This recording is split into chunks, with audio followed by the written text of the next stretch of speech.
Gente, muito boa noite, bom dia, boa tarde. Não sei que hora vocês vão assistir ou ouvir. Hoje eu estou com uma conversa muito especial para mim, uma das referências mais fortes, mais competentes, mais éticas que a gente tem da permacultura no Brasil, o Sérgio Pamplona. Está aqui, topou fazer parte desse programa de promoção do livro Colapso Êxodo Urbano, fez a leitura do manuscrito e, para variar, a gente já estava aqui conversando antes de entrar, antes de É. gravar. E eu uso muito o trabalho do Sérgio, da Mônica, a companheira dele. Eles têm um sítio em Brasília que é o Nós na Teia.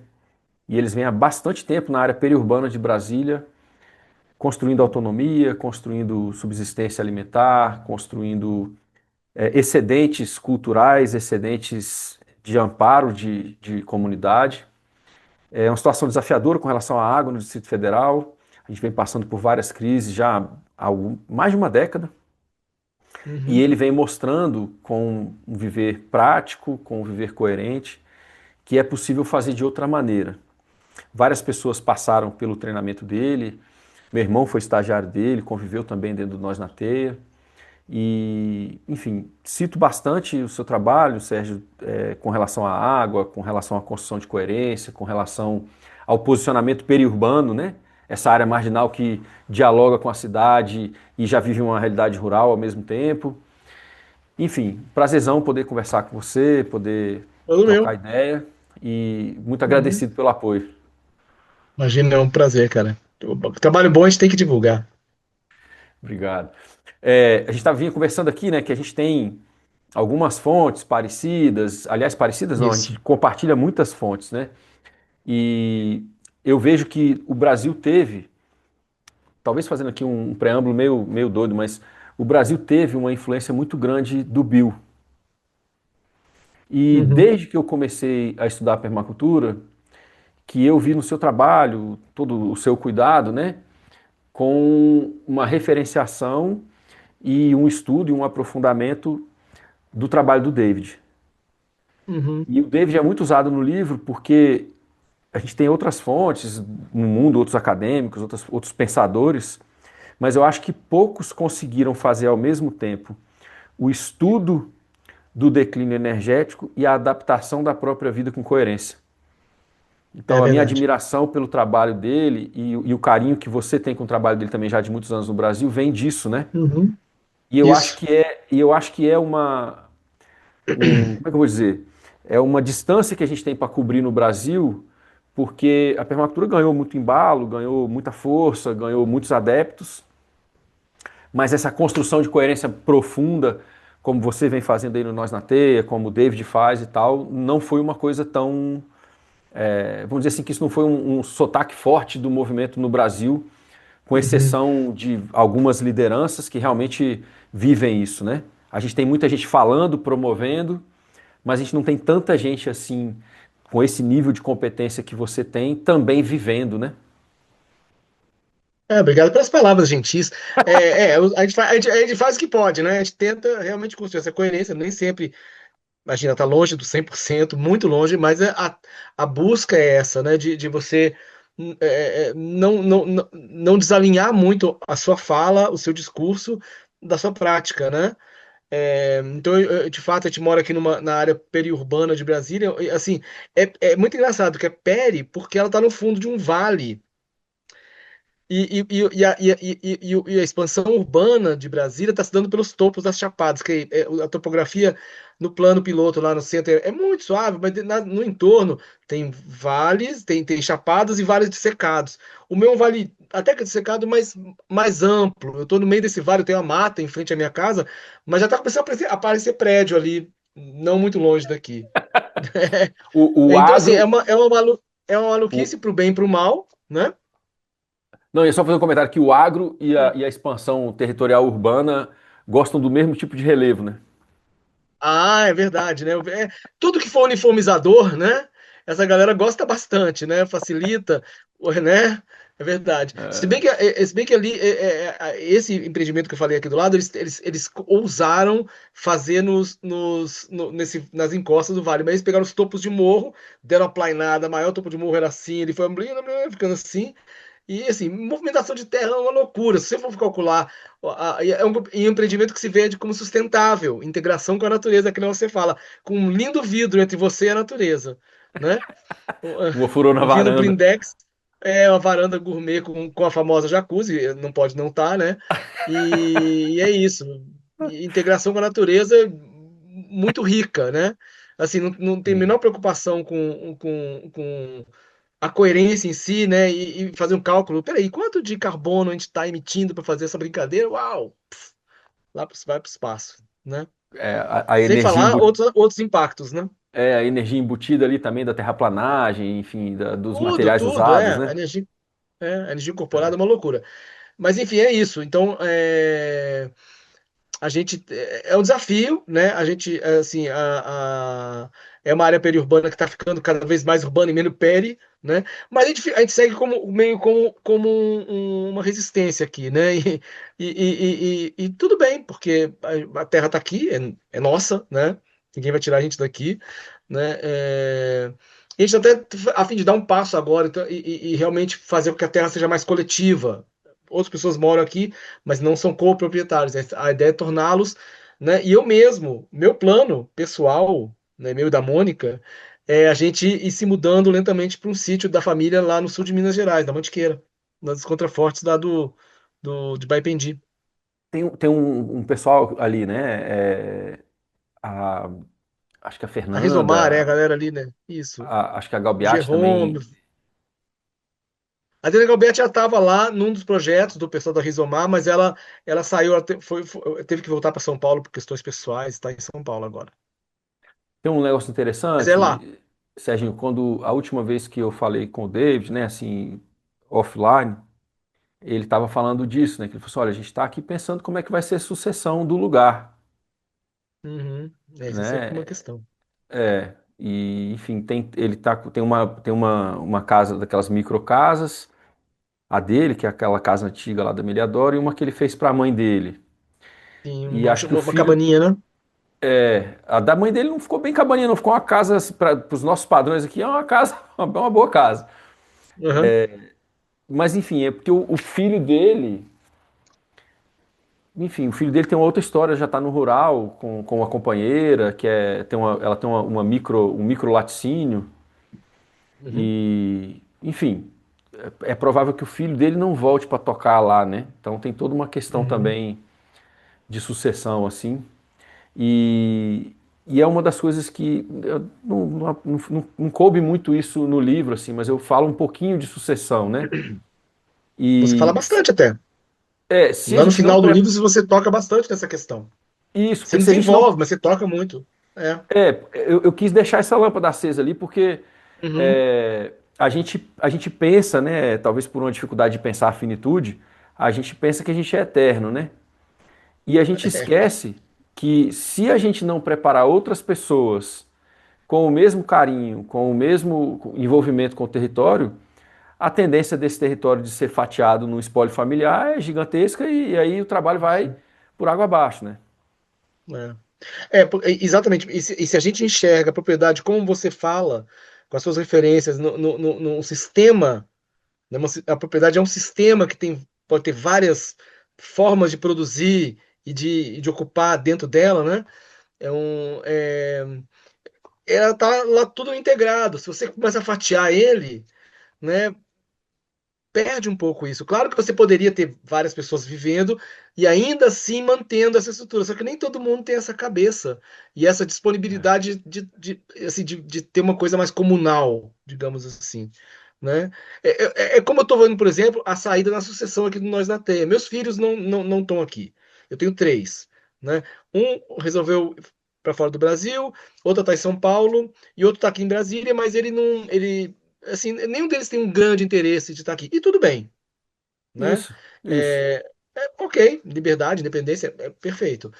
Mas de alguma forma, assim, o projeto do Sítio Nós na Teia, assim, com todas as limitações, dificuldades, etc, etc, eu acho que tem muito valor, inclusive como forma de ocupação periurbana, que eu ficaria muito triste de perdê-lo, só porque a cidade engoliu, eu tive que vender, acabou que valorizou, vendi bem, Mas aí no dia seguinte que eu vendi, entraram as máquinas para destruir tudo, né? E Então, aí um território que isso carrega.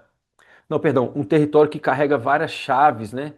Porque, por exemplo, todo mundo que conviveu com vocês aí aprendeu é, a lidar com estratégias, com dispositivos, com sistemas que tornam possível uma vida no cerrado sem tanta dependência ou sem nenhuma dependência, pelo menos da água da concessionária, né? E uma nenhuma. coisa que todo mundo vai ter que aprender daqui para frente e talvez um exemplo de que já funciona, ao invés Uhum. de servir de sala de aula e de compartilhamento de experiência e tal, a gente acaba dando passos atrás porque aí as pessoas vão ter que redescobrir do zero como é que faz tudo isso. É. Claro, essa experiência daqui, assim, eu posso levá-la para outro lugar onde eu for, e para onde quer que eu vá, eu levarei, né? Mas a instalação que está feita aqui, que já tem uma energia incorporada, né? Que já Isso. tem já tem, a gente faz tanques de ferro-cimento, tem energia, tem aço, tem cimento, materiais que emitiram, enfim, você passar um tratoraço em cima deles, não só também você está jogando gastando mais energia e emitindo mais poluente para desfazer algo que teria um futuro ainda bem longo de serviços prestados, né? Sim. E vai abrir mão totalmente dessa lógica da Ah, captação e armazenamento de água de chuva, que é muito legal, entendeu? E que tem outro lado, que é você diminuir o consumo, né? Então, aí como é que você diminui o consumo? Primeiro ponto, sanitário seco. E aí um monte de gente já pula, "Ah, sanitário seco, meu Deus do céu, né? Aí eu adoro meu sanitário seco. é verdade. Eu estava conversando com o pessoal esses dias e o pessoal falou assim: ah, com esse negócio da possibilidade do super El Niño aqui onde a gente está, a possibilidade maior é de seca e a gente está olhando como mitigar um pouco a questão, né, aumentar um pouco a autonomia da água. A primeira coisa que eu falei foi isso. Eu falei, ó, a primeira coisa é banheiro seco. Mas como assim a primeira coisa? Eu falei, porque é 25% quase da água da casa, pô. 40, em alguns lugares é 40%. Meu Deus do céu. Assim, o dado que eu tenho é 40%. Assim, por quê? Porque é o hábito também. A pessoa vai fazer xixizinho tchum, um xixizinho tchum, um xixizinho tchum. Então é muita água que vai para isso, entendeu? Ah, você fala, vou gastar menos, a gente vai fazer um monte de xixi. Quando alguém fizer um cocô, a gente dá descarga. Ok, você vai gastar menos, ótimo, né? Vai ficar um pouco fedidinho, não tem problema nenhum. Né? Mas ainda assim, você vai ter ainda assim, usa água, né? Sim, A água de consumo, a mesma, né? Para esse fim de levar o dejeto embora. Isso me dá uma agonia enorme quando eu vou para um lugar onde eu não tenho o meu sanitário seco. é muito doido isso, né? É E muito realmente doido. é uma das maiores dificuldades de adaptação, né? É impressionante. É impressionante. Passaram muitas pessoas aqui que esse era o ponto. Era a dificuldade. Ah, eu quero fazer uma casa igualzinha à sua, mas o sanitário é com Mas. água. Mas, né, exatamente. Sabe, é tão, é tão singelo. E assim, o que eu acho mais legal ainda é quando você um ano, o nosso sanitário grandão ali é de um ano em ano, uma vez por ano que a gente abre. Em janeiro, fevereiro a gente abre e tira o material, né? Ele fica quase 6 meses compostando. Quase um ano, aliás, no processo, né? Cara, é um material lindo. É um material lindo, sem cheiro, né? Sem fazer nada, eu não faço nada para que ele fique assim, né? O único dispositivo que eu vi, assim, eu vi isso lá na Austrália, acho que em duas casas só, que era aquela coisa de você usar a água cinza primeiro, tratar a água cinza para jogar ela pro sanitário, né? Que aí, enfim, você multiplicou ali o uso e tal, ainda vai, né? Claro. Mas tem umas questões também que talvez você, como arquiteto, consiga até contextualizar melhor. O fato de você não precisar do sanitário tem uma série de outras questões na obra que facilita, que barateia, que possibilita outras conformações de edificação e de escolhas de material, né? É, sim, claro, o sanitário seco ele tem que ficar, o ideal é que ele fique acoplado à casa e não dentro, né? É que tem uma face externa para poder tomar o sol e ter todo o processo dos gases saírem, os cheiros saírem, né? Então assim, a gente se acostumou muito com o sanitário dentro de casa, essa comodidade. Claro que tem horas né, que bom esse confortinho e tudo mais, né? Mas, por exemplo, em geral, essa questão do sanitário, é engraçado como isso pega, né? É, ela assim, o sanitário de noite. Ah, se for de noite. De noite, em geral, o que você quer fazer é um xixi, né? As pessoas, em geral, muitas vezes acordam para fazer um xixi à noite. E xixi você pode resolver de. Nossos antigos antepassados usavam um piniquinho, né? É, é, Urinol, né? Mas assim, o sanitário acaba sendo só para o número 2 e tudo bem. Mas no meu caso, a minha casa fica num canto do terreno, o sanitário fica lá no outro canto. Eu tenho que andar 50 metros, o que é ótimo, porque eu tendo a ser mais um cara mais preguiçoso, então eu vou caminhar, faço essas caminhadas para ir para o sanitário, eu acho ótimo. Né? é muito bom. Então, assim, É, claro que isso instiga uma série de coisas, né, na construção, mas eu acho que o mais legal primeiro, te fazer caminhar pelo terreno. Você viver no terreno é muito mais legal do que você viver fechado numa casa.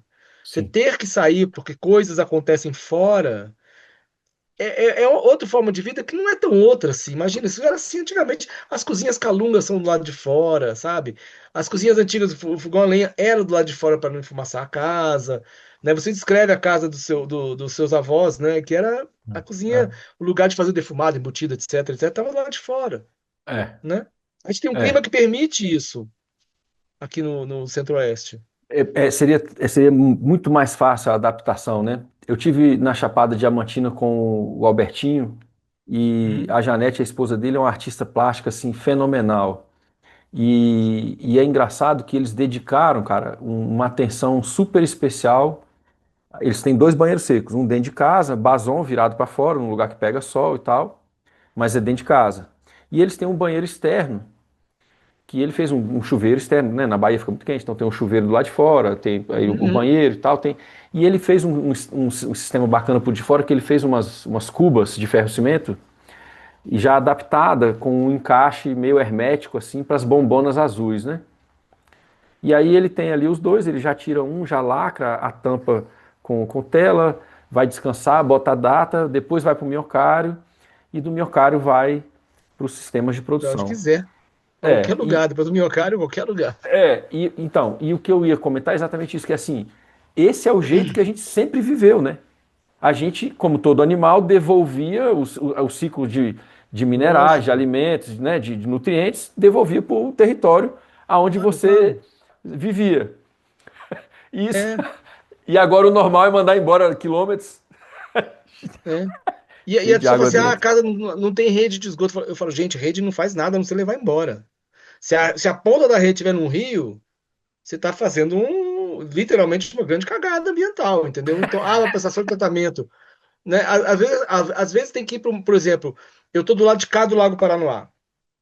Né? As duas estações de tratamento de esgoto que tem em Brasília, no plano piloto, tem na Ponta da Asa Norte e na Ponta da Asa Sul, do outro lado do lago. Então, todo o Lago Sul, que não era servido por rede de esgoto, agora é. Como é que funciona? Vai por gravidade até o lago, de lá é bombeado pela famosa estação elevatória para a ETE. Bomba de merda, né? Assim, tá bombeando merda Sim, em volumes industriais para lá. Faltou energia? Tem gerador. Acabou o combustível do gerador, você tem um problemaço. Aquele muito negócio vai doido. encher, encher, vai transbordar, vai cair no lago. Quer ficar Muito pertinho doido. ali. É muito doido o Seria bom se sistema. transbordasse só para o lado dos ministros ali. Já. Às vezes, quem sabe a corrente não leva para lá. Mas eu queria voltar para uma coisa que você falou. Você fez uma referência ao David Holmgren no seu trabalho, bastante, você faz muita referência a ele, e eu realmente tenho uma admiração imensa pelo David Holmgren, assim, pela pessoa que ele é e pelo que ele faz. E assim, de fato, a permacultura, quando chegou ao Brasil, ela chegou é, com alguns pioneiros, né? O Bill Mollison esteve aqui em 92, ele deu um PDC em 92. Tá no livro daquele rapaz de São Paulo, cujo nome escapa agora, que é vereador. É, e a Marcia Renzi foi a tradutora. E meu primeiro PDC foi com a Marcia Renzi. Eu fui morar em Salvador, atrás de permacultura, né, querendo descobrir isso e tal. Né?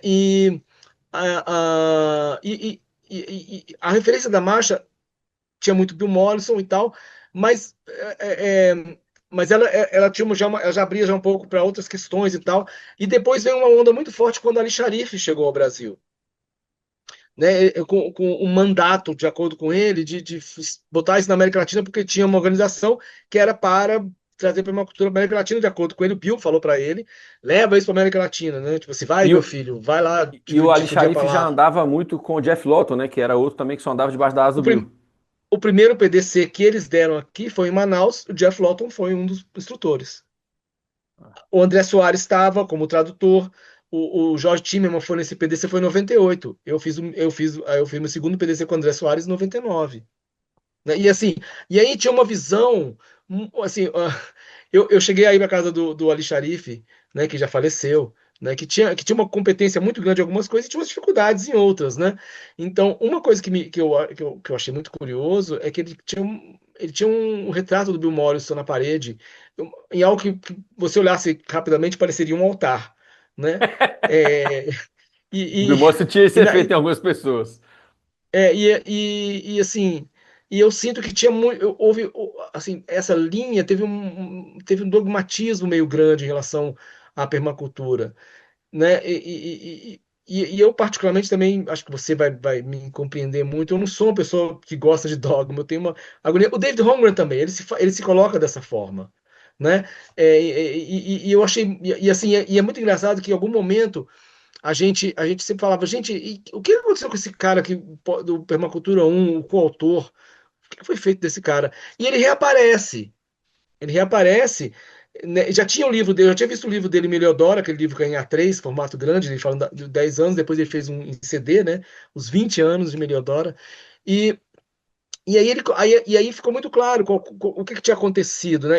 E em 2007 ele veio para a convergência que teve em Pirinópolis e a gente fez uma programação paralela para ele, dando os cursos. Foi quando eu ouvi pela primeira vez, e muita gente ouviu pela primeira vez, falar do pico do petróleo, dos cenários futuros, do declínio e tudo mais. 2007 isso. Né? Se você olha no livro que você também cita, que é o Future Scenarios, ele tem ali uma foto de Brasília, de um Sim. carroceiro andando atrás do pé do PGR, todo espelhado ali. E, Né? Eu e tava, tem, e, eu que tava guiando ele pela cidade, ele ficou e tem hospedado um aqui do um tempo. shopping também, do Brasília Shopping. Do Brasília Shopping, exatamente. Então, assim, e era muito engraçado andar com ele por aqui, porque ele ficava de cara com essas coisas, esses contrastes brasileiros, né? E ele adorou o Brasil, mas ele falou, uau, que loucura que é isso aqui, né? É. É, ele falava, ele via os eucaliptais aqui, né? E falava assim, nossa, vocês têm uma variedade de eucalipto que a gente nem tem na Austrália, tanto assim. Eu vou andando por aí, vejo eucaliptos assim, houve uma diversidade genética, diversificação genética dos eucaliptos aqui, que ele falava que incrível isso. Eu levei ele no Jardim Botânico, vários lugares, e ele falava muito disso. Mas, enfim, então, assim, a partir desse momento se restabeleceu essa coautoria dele, e o pensamento dele é um pensamento muito interessante, porque você vai ler as coisas dele, ele fala, depois ele rebate o que ele fala. Muitas vezes mas também pode ser que, É. né? E eu acho isso um É. exercício de raciocínio muito interessante. E ele, quando ele escreve o Princípios e Caminhos Além da Permacultura de 2002, né? Ele faz muito esse exercício de ver o que se falava lá atrás e que não deu muito certo, que é de falar, isso vai ser assim, assim, e não era exatamente assim. Né? Então É. assim, ele tem uma honestidade intelectual que é muito legal, Ele né? tem uma dialógica, né? Ele argumenta, contra-argumenta, e é verdade isso. Isso. Inclusive, às vezes, ele derruba coisas que ele mesmo fez antes. E ele não tem problema nenhum em fazer isso. Não, não tem. Ele É não tem, ele verdade. não tem, ele não tem compromisso com as coisas que ele falou lá atrás, porque ele falou, não, porque depois eu fiz isso, isso, isso, e eu vi que aquilo ali era uma viagem que não era. Mas uma Então coisa. assim, esse, Não, pode, não, desculpa. então esse raciocínio dele é muito legal. E na hora que ele lança aquele livro que você fez agora há pouco, o Retro Subúrbia, quando ele lança o Retro Subúrbia, que é um trabalho impressionante, né? Aquilo ali é impressionante. É. É impressionante, assim, e a qualidade gráfica dos desenhos daquela moça, da Brianna Quinlan, então, enfim, é muito legal. O que eu achei interessante é que eu caí na besteira de falar assim, eu tenho contato com ele, David, o que você acha de a gente traduzir esse livro para o Brasil? Ele falou assim, não tem o menor sentido. Eu falei, é verdade. Eu falei, ele falou, porque ele se aplica muito à minha região. Algumas coisas, você disse isso também, algumas coisas vão ter a ver com as áreas mais temperadas ou serranas do Brasil, E outras vão ter a ver com todos os lugares, porque são princípios comportamentais e tal, né? Mas se você for ver, o que ele está descrevendo ali também é a estratégia biorregional dele Exato. naquele lugar.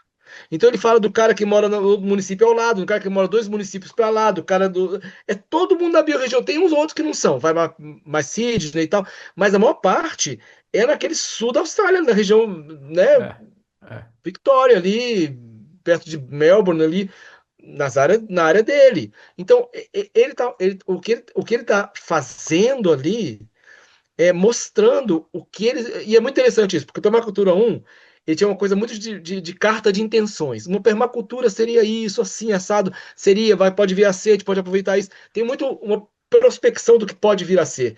E esse retro subúrbio, ó, fulano fez isso, fulano fez aquilo outro, eu fiz isso, ele fez aquilo, nós fizemos aquilo, pá, pá, pá, pá. Então ele meio que mostra que, quanto, 2030 e tantos, 35, quase 40 anos depois do livro, tem um monte de coisa sendo feita, algumas muito diferentes do que se imaginava, mas isso na construção do retro-subúrbia que ele fala, né, do retrofit do subúrbia, que é o que ele quer dizer com esse título, né, É. de utilizar as casas soltas em lotes de 1.000 metros quadrados para criar um futuro digno, sustentável, regenerativo, que vale a pena viver, né, com pouca energia. Ele está construindo isso para ele e para os seus e para sua biorregião e para quem quiser chegar junto, né? Não tem uma, Mas eu, não tem uma coisa de exclusividade, tem uma coisa de inclusão. mas eu acredito assim, ó, quando a primeira vez que eu peguei o livro, né, Hum, eu fiquei nessa onda assim, falei, poxa, mas esse livro aqui é um livro muito difícil de aplicar no Brasil. uhum. Porque como você falou, né, tem ilustrações muito boas, e eu tendo vivido na Austrália e no Brasil, eu falei, cara, mas a nossa urbanização não é assim, nossas casas não são assim, né? Exatamente. Só que aí depois, cara, eu fiquei lendo o livro, e vai, vai, vai, vai, aí padrão construído, padrão biológico, padrão, né, comportamental, e eu fui naquilo e falei, cara, mas esse livro tem tudo a ver pro Brasil. É. Só que eu tive um tempo eu tive que digerir as imagens, E desapegar traduzir o. delas. Isso. Uhum. Eu acho que era uma boa tomada, assim, talvez, não sei se uma tradução, talvez uma homenagem, talvez uma adaptação, né? É, porque assim, se Tá em for bom fazer para o projeto. Brasil, então, se for fazer para o Brasil, é para o Centro-Oeste, é para o Sul, ou vamos pegar, sei lá, 3, 4 regiões principais do Brasil, né? Eu acho, É, Sérgio, que precisa, viu? também acho. E o Brasil, e assim, eu também acho. O Brasil tem a característica de ser muito mais diverso ecológica e socialmente que a Austrália. A Austrália tem uma certa uniformidade, né? Uma população muito, embora o país seja muito grande, só as bordas População são pequena. ocupadas, né? E É, a população pequena. O Brasil é um monte de gente vivendo de formas muito diferentes, né? sim. Você vai no sertão uma coisa, você vai na Amazônia, o planeta água, é uma loucura, né? E Pantanal, enfim, tem aí no sul você vê outras realidades bem diferentes, né? Mas eu acho que é um bom projeto mostrar, assim, de repente focar em algumas regiões para mostrar o que pessoas estão fazendo nessa linha e como essa articulação biorregional pode e deve acontecer, ou como ela não pode, não deve acontecer também, né? Acho que é um bom complemento para os seus estudos. A gente pode depois conversar sobre isso, Não, eu, né? eu acho assim, inclusive eu queria até te fazer uma pergunta com relação a isso, porque assim, durante muito tempo Vamos você lá. tocou revista, tocou as publicações da permacultura no Brasil, enfim, teve um trabalho seu que, em certos aspectos, não vou entrar muito nesse detalhe, mas em certos aspectos ele ficou até, de certa forma, escondido, ou tentaram esconder um pouco da dedicação que você teve nesse sentido de criar texto, bibliografia, comentar bibliografia, jogar isso para frente, né? É, eu tenho uma vontade muito grande, Sérgio, e talvez, não sei se eu estou no tempo certo, né? Mas eu gostaria muito de rever as coisas voltando para essa lógica daquele tipo de projeto que você tocou. Porque eu acho que, embora as redes sociais tenham dado para as pessoas muitas amostras de muitas coisas, ficou tão difuso e ficou tão rápido e tanta informação que a inspiração que ela gera não é, em muitos casos, não é suficiente para fazer a pessoa sair dali e ir para o real. Uhum. É, Ao é. passo que a coisa publicada, ela tem esse. Até porque a pessoa já está lendo, já está fora da tela, né? É, já foi uma vitória, né? Já tirou da Já, tela. é, enfim, eu acho que tem umas coisas aí para a gente pensar e fazer e tentar retomar, porque, enfim, trazer de volta a discussão sobre livros, trazer de volta a dialógica dos livros, né? Não é um livro sobre como tem que ser feito, é um livro sobre experimentação. Estamos experimentando isso aqui já funcionou em tal lugar, isso daqui não funcionou, isso daqui talvez funcione, né? Uma coisa, Uhum. como você falou, desapegada, mas assim, eu quero te dar um exemplo palpável. Hum. No Retro Subúrbia, ele fala do fogão de alta eficiência e a função dele de aquecimento para dentro de casa, etc, etc. E ele fala das opções que nos servem para o trópico também, que é as várias tecnologias alternativas para você cozinhar do lado de fora, com lenha. Diga-se de passagem que Uhum. ele está envolvido num super pega nos últimos anos, defendendo lenha e as pessoas chamando ele de maluco, né? É, E eu acho que, mais uma vez, ele tem razão e, mais uma vez, ele está à frente do também tempo. acho. Eu também acho que ele tem razão. Aqui no Rio Grande do Sul, cara, muitas casas soltas, a grande maioria delas tem fogão, e o fogão não presta. Aquele de ferro, né? O de ferro fundido, Tem o de ferro, né? tem o fogão campeiro também, mas ele não tem a combustão dupla, ele não Sim. tem. Você gasta muita lenha e esquenta pouco, né? Uhum. Num país Sim. onde qualquer cidade que você for, você vai ter pedreiros que são assim. Os caras têm nível de artesão. E a Uhum. gente, em vez de estar construindo né, um fogão com tecnologia ecológica, de alta de a combustão eficiente e tal, a gente está com aquele fogão de metal que não vale nada, caro pra caramba, as pessoas se endividam às vezes para comprar um fogão daquele, porque no frio aqui É. todo mundo passa mal de frio. E aí, enfim, em outras situações também, por exemplo, aí no Cerrado seria tecnologias para cozinhar do lado de fora, fogão solar, Uhum. fogão foguete e tal. Sim. E a gente, cara, não tem. Há pouco tempo atrás eu vi uma das lideranças da esquerda, né? Da esquerda mais jovem, assim, falando sobre a indignidade de cozinhar com fogão a lenha. E eu falei, É putz. foda isso, né? Então, assim, a utopia do cara ainda é fazer todo mundo ter gás, mas por quanto tempo? Um evento- É, exatamente. Assim, eu entendo isso. Entendo assim. Eu entendo essa lógica. Infelizmente, isso é um dos aspectos que, inclusive, o David coloca, né, da dificuldade das pessoas é, compreender. Assim, a gente está muito. O ser humano é um ser muito autocentrado. Né? O Homo sapiens ele acha que tudo gira em torno dele, tanto que as nossas cosmogonias, principalmente as cristãs, que vêm da judaico-cristão, tudo foi criado em torno de nós, né? A vida estava aí há alguns centenas de bilhões de milhões de anos, né? A Terra tem 4 bilhões, mas tudo foi nós, 300 mil aninhos, né? Mas tá bom. É, e a gente ainda tem, assim, claro que outras culturas isso é uma coisa recente, essa viagem, é uma viagem, uma loucura que nós estamos passando, que vai passar, assim como o Uhum, petróleo em excesso, a energia em excesso vai passar também.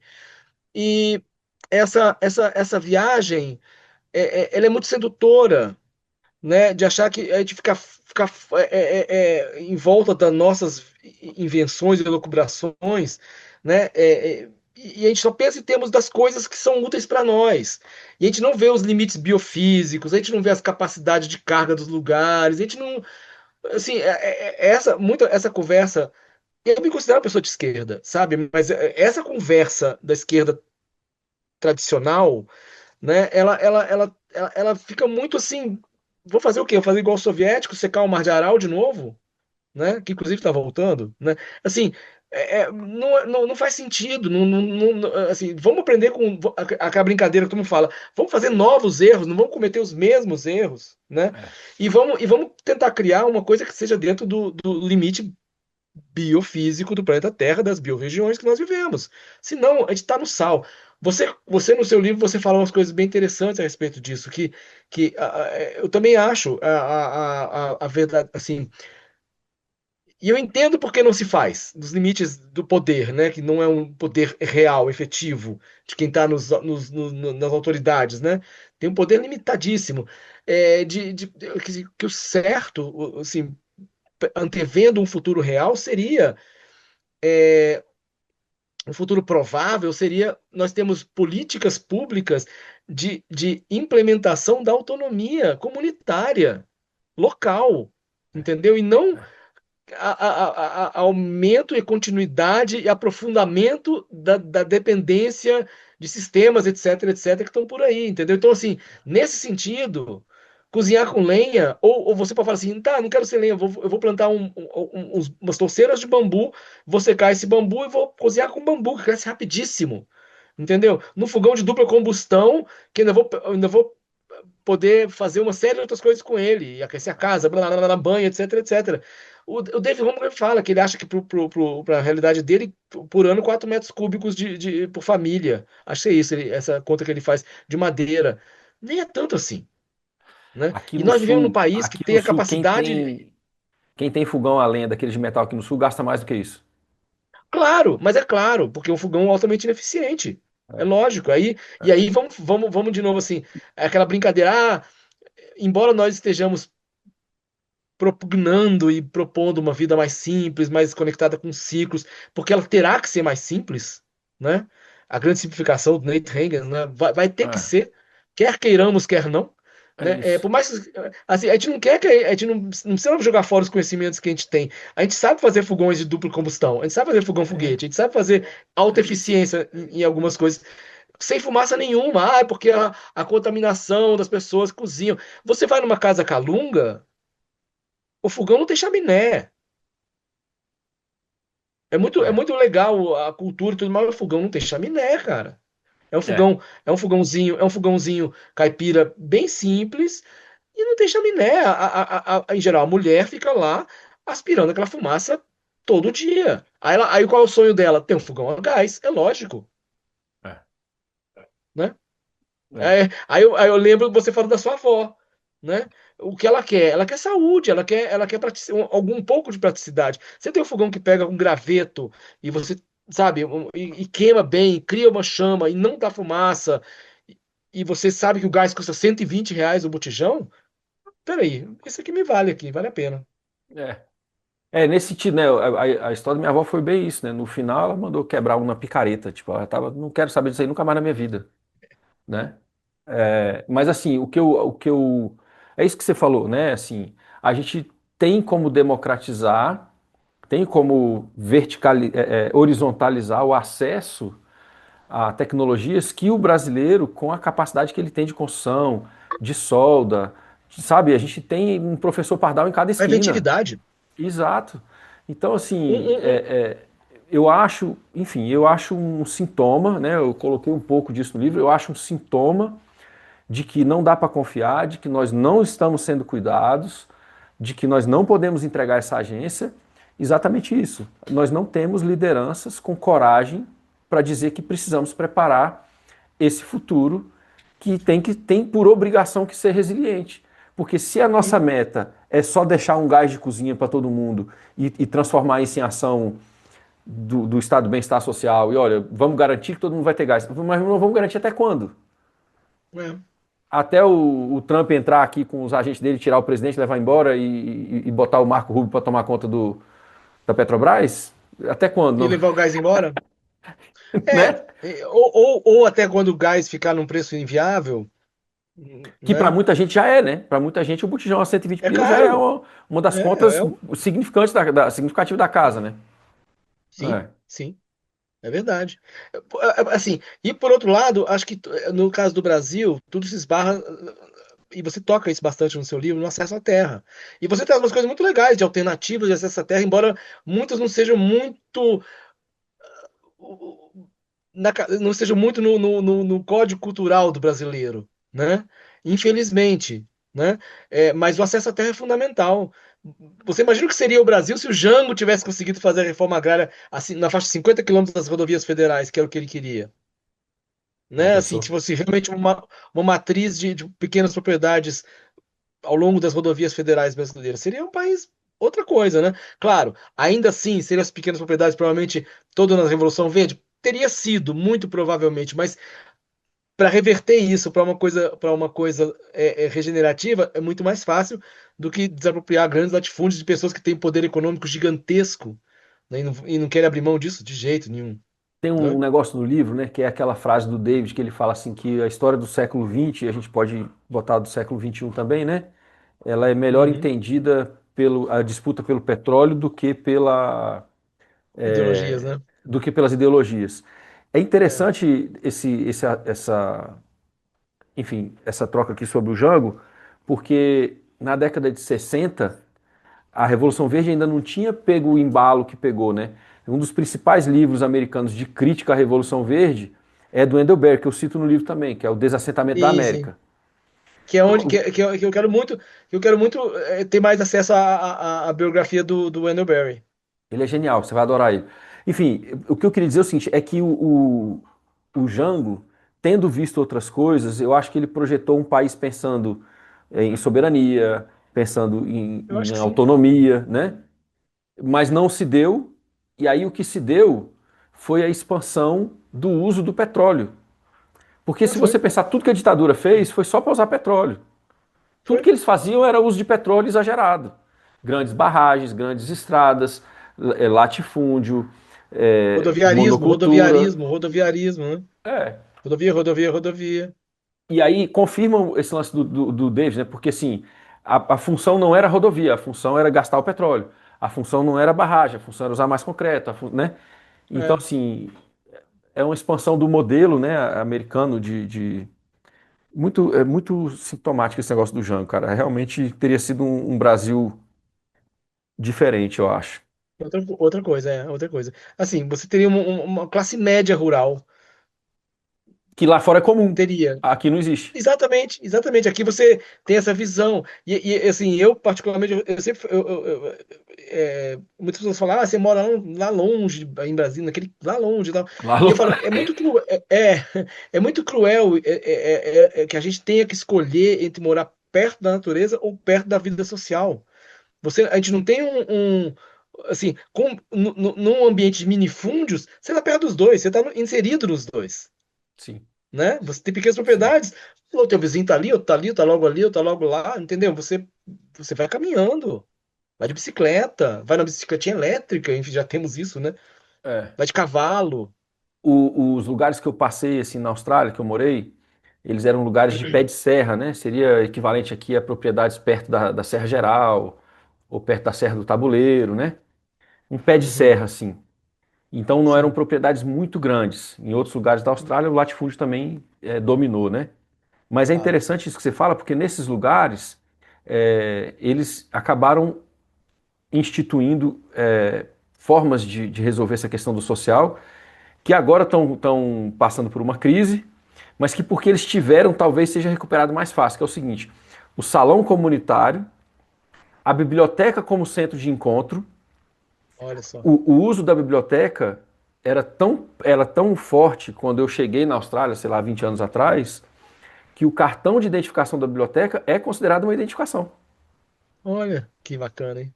Que É. bacana. Então, assim, eles tinham pequenas bibliotecas municipais, e aí a cada tantos quilômetros, né, enfim, um salão comunitário na beira de uma estrada vicinal rural, que é usado para Uhum, festas, que nas sextas-feiras o pessoal levava ali um fogão daquele móvel de lenha e fazia um jantar dançante, uma pizza, um negócio.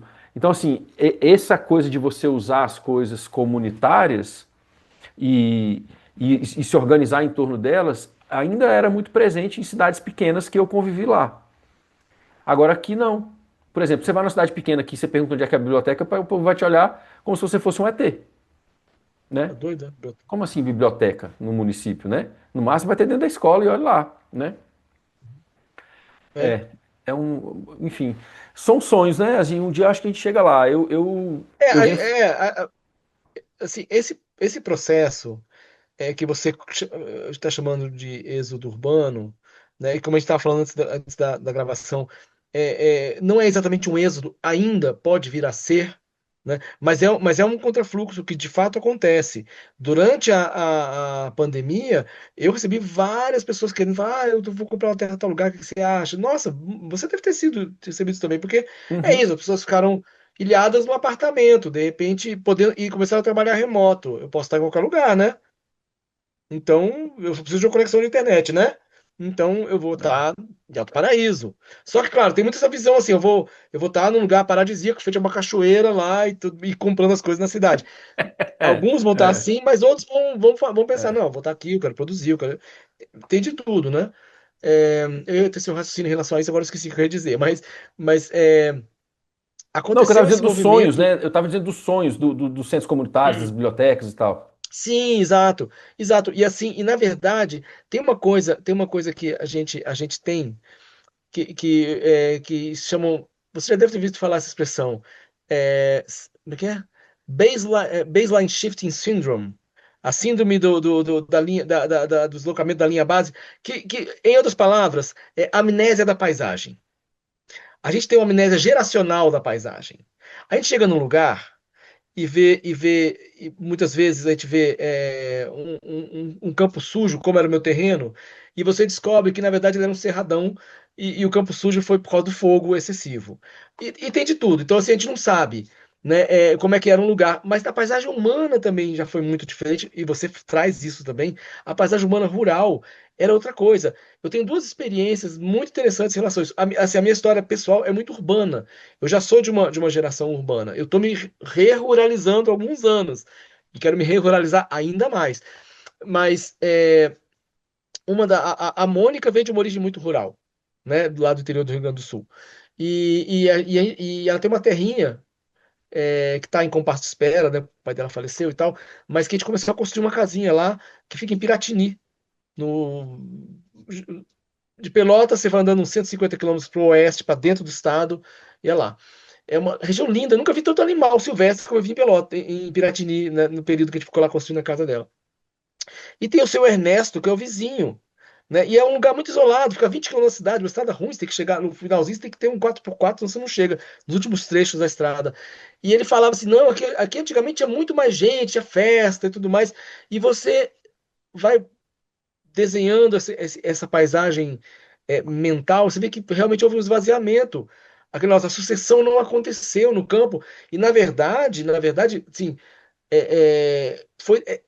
tem uma deliberação aí nisso ter acontecido. Esvaziar o campo para todo mundo ficar na cidade e você ter a famosa reserva, mão de obra como é que chama?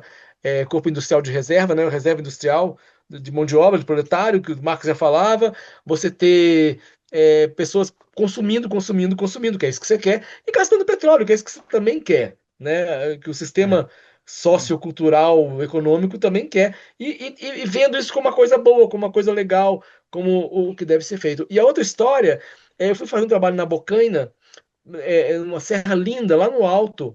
Uma estrada ruim de chegar lá no altão, assim, né? Perto de Bananal, que é o último município ali de São Paulo. Né, já, assim, depois da Bocaina, se você for atravessando aquela serra, você vai chegar em Paraty. Você vai descer assim e chegar em Paraty. Mas ali ainda é São Paulo. E é um terreno que é basicamente. Você vê que tinha um resquício de Mata Atlântica em volta, do lado de uma reserva, que era de uma grande empresa, que eu não lembro agora qual que era. E a terra mesmo ela virou um pasto, mas estava voltando a Mata Atlântica e tudo mais. E quando você entrava nessa reserva, eu nunca tinha visto uma jabuticabeira tão grande. E vi aquela jabuticabeira e falei, nossa, que jabuticabeira linda, que coisa incrível essa jabuticabeira. E embaixo dela tinha um viveiro de açaí, de Jussara. Que os bichos comiam Jussara, iam comer o jabuticaba, cagavam ali, e você tinha aquele viveiro de Jussara, palmito Jussara embaixo da jabuticaba.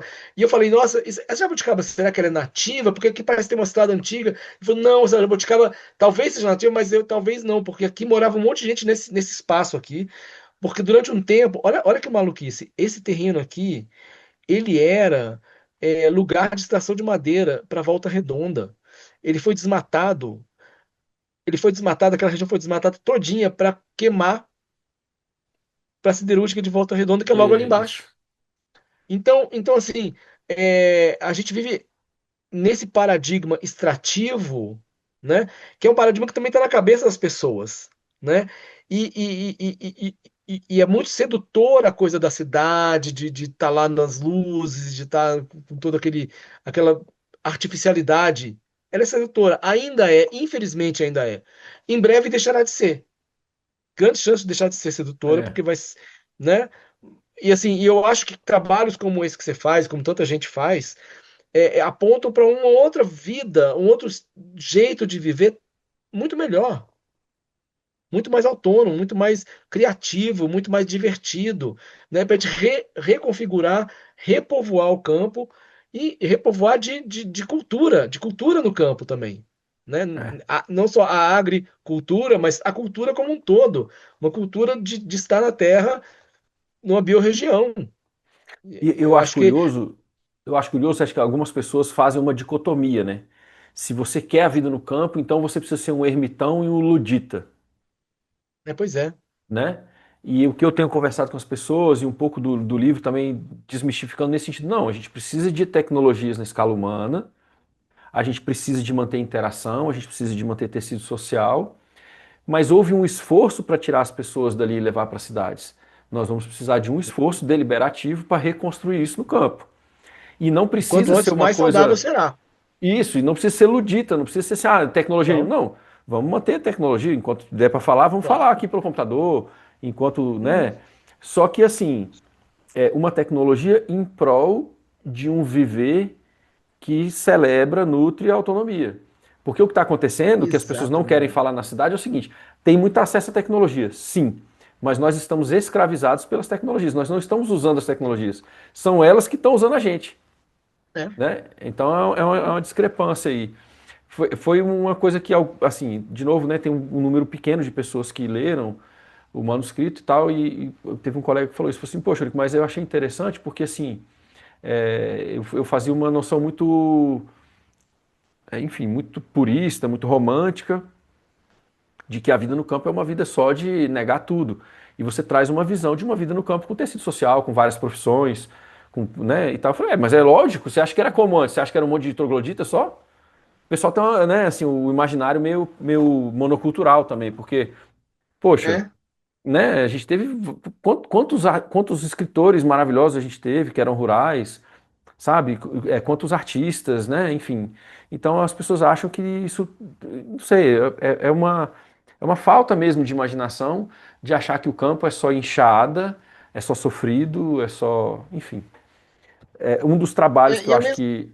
que a gente precisa ter é esse, né? De esclarecer, de instigar, inspirar viveres complementares. Nós vamos precisar de professores pra caramba, nós vamos Com precisar, certeza. né, de um monte de gente, hospedarias e Artistas, tal. Isso. música, É. poesia, né?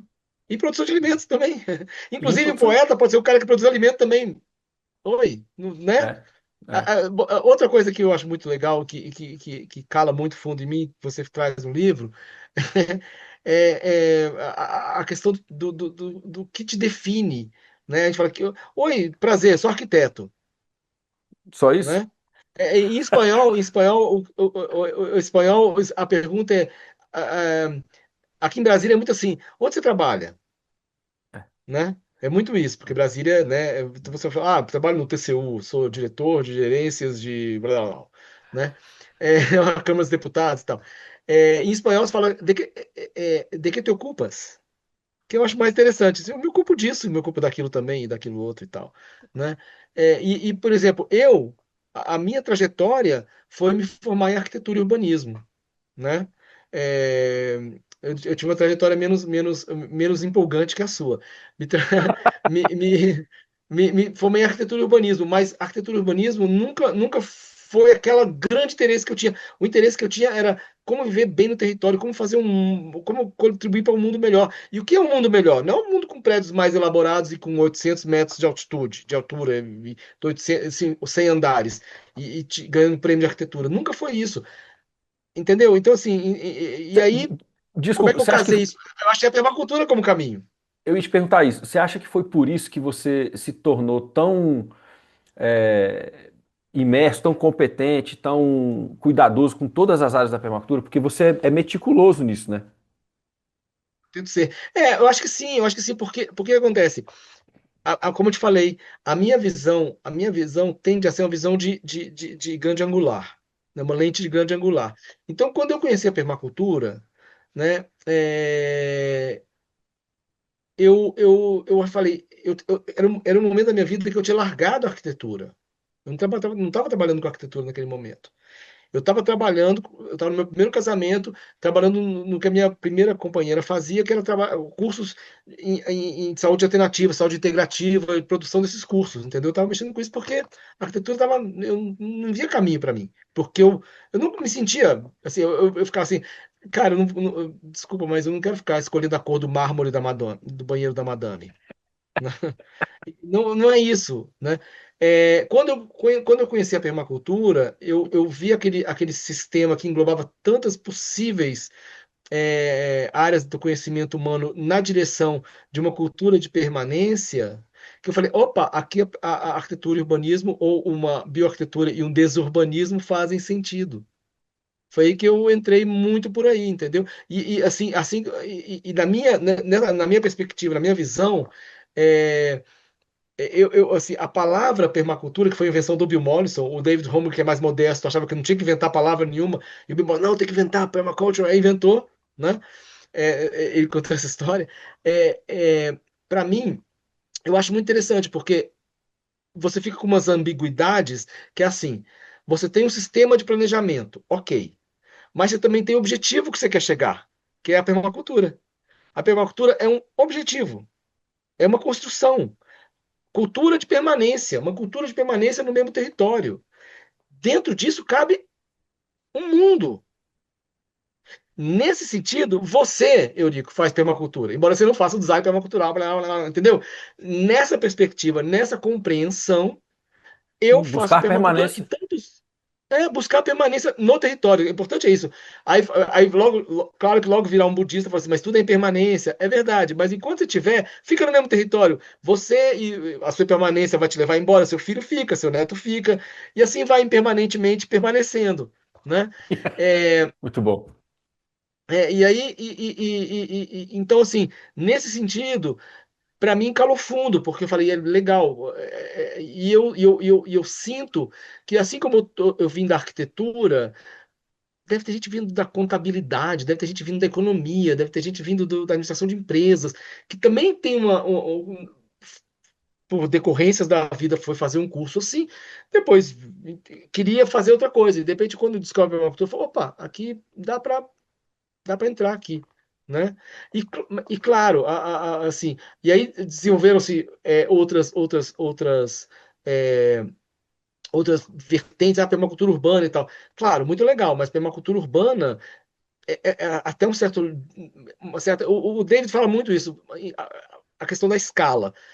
Até alguma escala, o urbano é viável. Ele está numa integração próxima, você anda 1 quilômetro para lá, você está no campo, e o campo está ali, e as coisas se interpenetram mais. Numa cidade como São Paulo, lamento informar, ali aquilo só teria a viabilidade, né, no dia em que, primeiro, tiver uma população menor, né, não estou falando de ninguém morrer, Mas estou é falando de pessoas muito, irem muito embora, menor, né? muito, muito menor, e você começar a liberar os espaços, quebrar os asfaltos e começar a achar o solo de novo daquele lugar, que inclusive deve ser bem rico, né? Achar o solo daqueles lugares ali, descobrir o solo, assim, no final, eu acho que, por exemplo, eu vejo isso como, assim, uma visão mais bem otimista de, por exemplo, Brasília, que talvez isso aqui deixe de ser uma cidade e passa a ser uma confederação de pequenas cidades, entendeu? A Asa Sul vai ser uma cidade, porque as pessoas vão estar meio que focadas na sua vida ali. A Asa Norte, outra. Aqui na região de Jardim Botânico, outra. Claro, em alguns lugares você é muito privilegiado, porque tem muita área livre onde você pode, onde a vida pode acontecer e os processos biológicos podem acontecer, né? Outros são mais apertados. São Sebastião, que perto é bem apertadinho e tal. Mas eu sinto que as cidades só vão ser viáveis num contexto assim, de diminuição de escala, e se você tem uma cidade muito grande, virar multicêntrica mesmo, sabe? Virar aqui é uma vila, aqui é outra vila, aqui é outra vila, e entre elas Sim. realmente ter áreas verdes produtivas com biocapacidade regenerada, etc, etc, etc. E aí, sim, todas as tecnologias que a gente está vendo, que a gente sabe para saneamento, para geração de energia, para transformação de energia, né, os fogões de dupla combustão, etc, etc, tem que ser trazidas. E seria muito legal se a gente tivesse um poder público ou políticas que realmente tivesse essa visão, né? Mas, por exemplo, eu sei que só para fazer um gancho com isso, é, eu sei que nos governos, né, e no governo, por exemplo, no governo central, no governo federal, tem pessoas que têm uma visão parecida, que estão enfiados em órgãos e que têm poder muito limitado, né? Então, por exemplo, tem uma galera que começou a desenvolver, isso eu achei muito interessante, no Ministério das Cidades tem um projeto, tem uma secretaria nova, governo Lula, Secretaria de Periferias. E eles lançaram um programa chama Periferia Viva. E dentro do programa tem o projeto SBN nas periferias. SBN é Soluções Baseadas na Natureza, que é um nome meio comercial agora, mas que é de muita coisa que nós já fazemos. Você faz, eu faço. Entendeu? Então você começa a poder falar de horta urbana, de pavimentação, jardins de chuva, com produção de alimentos integrada, entendeu? São coisas, porque a cidade. E aí o programa chama Periferia Viva e Resiliente. Ótimo, então vou fazer. Quer fazer resiliência? Bora falar sério disso. Né? Então, existem umas tentativas que as pessoas. E as pessoas que estão responsáveis por isso, elas falam. Isso é uma guerra por verba para poder lançar essas políticas e ter processos acontecendo. Porque, claro, tem uma visão encastelada que é a visão dos grandes projetos e, tal, e não de oferecer alternativas que dão autonomia a essas periferias. Né? Que esse programa, assim, pincela lá, né? Dá uma pinceladinha lá. Mas já abre, as pessoas já começaram a ouvir falar disso, já começaram a ouvir falar e tal. E então, eu não estou falando que isso resolve. Acho que não Sim, resolve, mas ajuda na direção que sim. deve ser, que devemos seguir, É, né? não, eu acredito assim, em lugares onde as pessoas têm acesso, como você colocou, a um pouco de solo e tal, né? Um lugar onde você consegue ter pelo menos parte da casa solta, se não a casa toda solta, por menor Aham, que seja o terreno, você começa a ter opções que constroem autonomia sim. Se você está claro. numa casa e você tem, sei lá, um fogão solar e um fogão, né, ecológico de combustão, você está na frente de muitas pessoas, porque você não vai ficar sem comida quando acabar o gás. Porque não é só a gente conseguir comprar, pode ser que não chegue na venda para a gente comprar também. Como já aconteceu. É, Como já aconteceu. Lembra né? quando teve uma greve de caminhoneiros, começou a faltar gás? Uhum, A gente ficou no fogão de lenha aqui do sítio. é. Assim como quando teve a crise hídrica em Brasília, para nós não mudou nada, porque a gente estava no nosso racionamento de sempre, do sanitário seco e da água de chuva. Sim, o jeito de E lavar nessa louça, época, né? e nessa época é muito engraçado, porque nessa época a mídia, a mídia nos descobre e depois a mídia nos redescobre. Então tinha dia que de manhã vinha o SBT, de tarde vinha a Globo. Sendo que já tinha vindo há 3 meses atrás, entendeu? E aí ó, a novidade, olha, veja o sanitário. Aqui você joga serragem e tal. É aquele meu, né? E aí pergunta, e aí para vocês, como é que tá o relacionamento? Para nós não mudou nada. Nossa vida como tá seguindo como sempre foi. Nossa água da chuva armazenada. Mas É, depois que passa, mas aí né? cai bastante no lance do livro, né? Que eu busquei fazer isso ao longo do livro, que é exatamente trazer a pessoa para esse raciocínio que é o seguinte: se você for autorresponsável, Uhum. você tem uma agência muito maior de como dosar as suas vulnerabilidades. Se as áreas essenciais do seu viver estão todas entregues, cara, você vai ficar à mercê de algum maluco de 4 em 4 anos e com risco cada vez maior, porque esses caras também já não estão com esse poder todo, já tem corporações em cima, disputas energéticas em cima, geopolítica em cima, e o cara entra ali para Sim. cumprir um papel assim muito moderado, né? Enfim, e Isso na versão incompetente. otimista, né? Isso na versão otimista, o papel é muito moderado, porque na versão pessimista, pode ser o cara que Ele, ele vai chegar e vai te ferrar mesmo. Não, É te ferrar mesmo. na versão realista, né? Na versão realista ele entra para entregar para os outros mais rápido. Isso, e te ferrar bonitinho. Você que se ferre, né? Porque Mas, assim, assim, o capitalismo é essa maluquice, esse monstro de devorar mundos, né? De devorar recursos, de devorar a vida. Se for a vida humana, que seja. Imagina, os caras estão preocupados com isso? Estão nada. Imagina. estão nem aí. Né? Você vê o complexo industrial bélico americano, né? É, Qual o problema? Os caras estão fazendo, estão com as ações lá em cima, é isso que importa. Tá trucidando criança na Palestina ou escola no Irã. É. Hoje eu É vi horrível. um vídeo, né, do pessoal que tem aqui um canal de notícia aqui do Rio Grande do Sul. Eles postaram no Rio das Antas uma casa de madeira, a casa inteira, boiando no meio do rio e sendo levada pela enchente. Agora. Isso Agora, agora? aí eu ia comentar exatamente isso. Não tem Nessas dois chuvas de anos, agora, né? isso, não tem 2 anos que a gente passou por isso.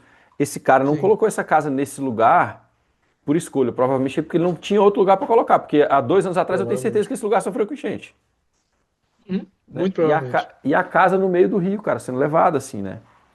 Então, essa é a dificuldade que a gente tem, assim.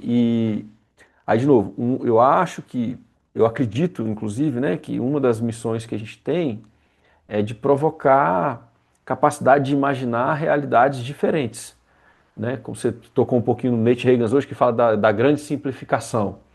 Sim. Você fala da grande simplificação nos Estados Unidos, e coitado, aquele cara nos Estados Unidos ele está nadando contra uma maré gigantesca, porque imagina a Sim. grande simplificação nos Estados Unidos, né? Todo mundo só fala em ganhar cada vez mais, mas no nosso caso aqui, pela cultura agrária, por causa dos caiçaras, por causa dos sertanejos, por causa dos caipiras, né? Dos vários Brasis que a gente já teve e não tem tanto tempo assim. Uhum. E a Há duas âncora, gerações para trás, né? isso, e a âncora cultural que a gente tem, né? Tem uma âncora cultural. Sim. Então, tá de certa forma mais fácil para a gente conseguir mostrar para as pessoas que um híbrido entre o que a gente tem hoje e muito do que era antes, ele é muito mais vantajoso do que uma projeção contínua de uma vida que já não está fazendo sentido, já não está funcionando. E que Cara, já não tá bem. Você vê é, os índices de saúde mental, o que que é isso, cara? é, eu tenho amigos que são mais novos do que eu um pouco, praticamente, assim, uma minoria muito pequena deles atua nas áreas que estudou. Não tem emprego, É. Uhum. não tem emprego. Então, se o cara estudou ali, foi para a faculdade, dinheiro em cima, tempo, estudo, né? E alguns falam assim, não, porque eu realmente não gostava daquilo, me identifiquei com outra coisa e fui trabalhar. Mas muitos falam assim, não, eu não atuo na minha área de formação porque não tem emprego, É, né? Então, exatamente. assim, e aí, que sentido tem, então, a gente continuar propagando isso, né? Por que a É gente não está verdade. falando, como o David fala de generalismo, o Wendelberg fala muito bem disso também, né? Por que a gente não está ensinando Generalismo incompetente, né? carpintaria junto com agronomia, junto com bioconstrução, junto com. Porque isso é muito mais provável de funcionar. Muito mais. É. Verdade. E, De ser e- necessário, de ser absolutamente fundamental, é, né? Construir com os recursos locais e aprender a lidar com os materiais básicos, como pedra, como madeira, como barro, o que for. Né? A gente vai ter que reaprender isso. Assim, eu ressinto da minha formação muito urbana, eu tenho de falar, nossa, sabe fazer tanta coisa, tanta ferramenta. Eu acho que eu sei usar pouquíssimo. Eu acho que assim, eu queria muito aprender mais carpintaria, marcenaria, etc, etc. Talvez um dia eu consiga, ainda. consegue, porque Necessário. tem mais um sítio ainda para fazer, então Pois é. vai ter laboratório para isso. Vamos conversar sobre esse sítio, viu? Você ainda vai me visitar lá. Vamos. Inclusive tem gente ali, né? Tem uma possibilidade eu fiz um trabalho sobre o livro com o Chico Abelha, tem aquele canal no YouTube e tal, e foi bem legal. E aí ele fez umas pontes e tal. Tem uma possibilidade de fazer ali um lançamento do livro num um pessoal que tem uma livraria bem temática, assim, uma livraria pequena, voltada para, enfim, uma livraria que tem Lá onde propósito. ele mora, essa é do Antônio do Pinhal, não é que ele mora? É Ou Pinhal? seja, eu não sei, eu esqueci o nome da cidade agora, mas é uma livraria pequena que Não, ele não, já a cidade gravou. onde Chico Abelha mora. O Chico Abelha é São Paulo, não é? Ou Ele é é de São Minas? Paulo. Ele é de São Paulo. São Paulo. Tá. Ele é de São Paulo. Enfim, aí pintou uma possibilidade de a gente fazer por ali, né? Uhum. Um lançamento ali também, enfim. E se você tiver por ali, é uma boa oportunidade da gente ver lá o sítio também. Eu falei com Seria o legal. Vitor Da ali Rizomar? da Rizomar e também, enfim, a gente está vendo se faz uma colaboração, alguma coisa nesse sentido. Pô, Então maravilha. É tem ali essa pertinho, possibilidade por ali, né? né? Muito bom. Região muito legal. E por que para lá, Sérgio? Cara, essa é uma história tão curiosa. Porque a minha família tem uma origem. Meu pai era do Rio de Janeiro, minha mãe do interior de Minas Gerais. Só que mais do centro-oeste de Minas. Minha mãe era de Patos de Minas, já um pouco mais perto de Ângulo, né?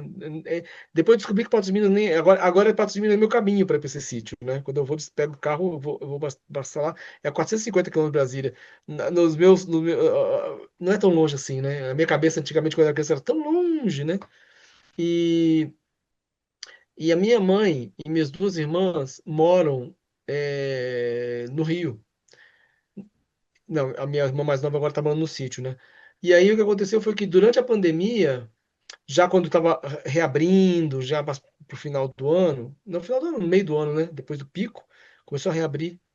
E, e aí elas resolveram pegar uma terra, trabalhar para trabalhar talvez com alimento, porque todo mundo gosta de cozinhar. Minha família é família de gulosos, todo mundo gosta de cozinhar, né? Assim, o ambiente tem que ser a cozinha, é a cozinha, né? E, e aí a gente, aí um belo dia eu liguei para elas estavam, onde é que nós estamos? Eu falei, faço ideia, né? Elas estavam perto de Petrópolis. Tinham vindo, indo ver um sítio ali perto do Rio, 100 quilômetros do Rio, né? Subir a serra, tá vendo. Só que Petrópolis é aquele negócio, aquela mata, aquelas matas muito inclinadas, é lindíssima a região, né? E tem um perfil muito curioso lá, que ela falava que tinha visto, e vira uma propriedade que tinha uma casa que tinha 7 suítes. E eu falei, gente, esse perfil é muito comum naquela região de Petrópolis e Araras. Por quê? Qual é o perfil? O perfil é assim: alguém, de uma família que em algum momento ficou bem de vida, tinha muito dinheiro, construiu aquela casona para receber amigos, fazer festa, farra, churrasco, tomar vinho, fondue na noite fria. E isso aconteceu durante anos. Esse cara ficou velho, esse cara talvez tenha morrido, e ninguém tá afim de cuidar daquela casa. Os filhos foram. Poxa. Então você tem uma casa de 7 suítes caríssima, num terreno caríssimo, que é pura mata, uma pirambeira louca, né? Que deve ter uma água maravilhosa vinda de nascente, etc, etc, mas não é uma terra agricultável, né? Sim. É, e muito caro, né? Aí eu falei, não, gente, é muito caro. Vamos ver se você andar um pouquinho mais para longe daí, entrar em Minas Gerais, você começa a ver preços mais baratos. Aí eu lembrei do Vitor e do Jerome. E aí eu liguei para eles para perguntar como é que estava o preço de hectare aí e tal. E falaram, uma média X, eu não vou lembrar o valor agora. Inclusive, eu vi uma terra muito legal aqui que a gente quase comprou para fazer uma das comunidades e tal. Só que a gente queria uma coisa um pouco maior e tudo mais. Aí eu falei para elas, olha, um amigo meu tem uma terra lá, a gente pode ir lá um dia e ver e tal. E assim fizemos, a gente se encontrou no aniversário de uma das minhas irmãs, no hotel fazenda que é vizinho a essa terra, e fomos ver. E vimos outras terras, mas nenhuma era tão bacana quanto essa. Uma terrinha linda. Ali tem umas coisas muito E bonitas, olha né? que histórico legal. É uma terra de um cara que morava em São Paulo, que era amigo de quem tinha esse hotel fazenda, que ele emprestou um dinheiro para esse cara construir.